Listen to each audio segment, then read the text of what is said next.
سلام، شب شما بخیر. با خبرهای ورزشی امشب در خدمت شما هستم. کوروش بهزادی و محمود قائم مقامی دو دوچرخه سوار ایرانی با پیام حفاظت از یوز پلنگ آسیایی در ایران مسیر 1661 کیلومتری بندرعباس تهران را پیمودند.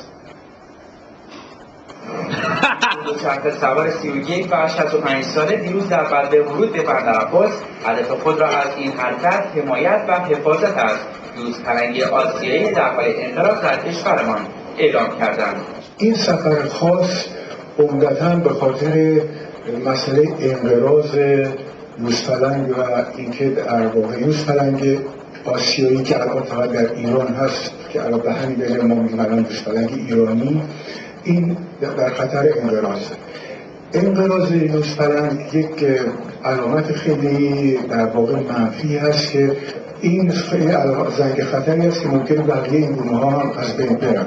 یوز که یکی از سریع‌ترین موجودات روی زمینه، یعنی از ساعت 0 تا 3 ثانیه بیشتر نیست. دلایل انقراضی هم که یوز پلنگ الان متحول شده یکم بخونم به خاطر اینه که به خاطر شکار بی‌رویه‌ای پرنده ها در طبیعت، یعنی غذایی این موجود نداره در طبیعت بخوره و همین خاطر داره منقرض میشه. ما سفر بعدی باید فکر کنم به خاطر کل و بز و جبیل و خرگوش به رکاب بزنیم که آقا جان مراقب اینا باشین که از بین نرن. این خودش یک نوع گوش‌زده و یک نوع زنگ خطر برای این موضوع، چون یوز پلنگ جزو سران اکوسیستم کبیر ایرانه.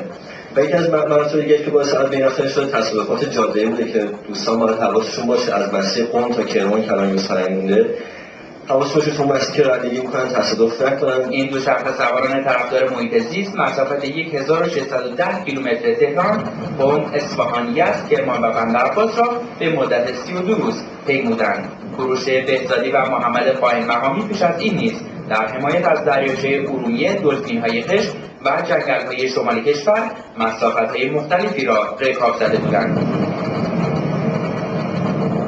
مسابقات قایقرانی لیگ خشک‌پاری قهرمانی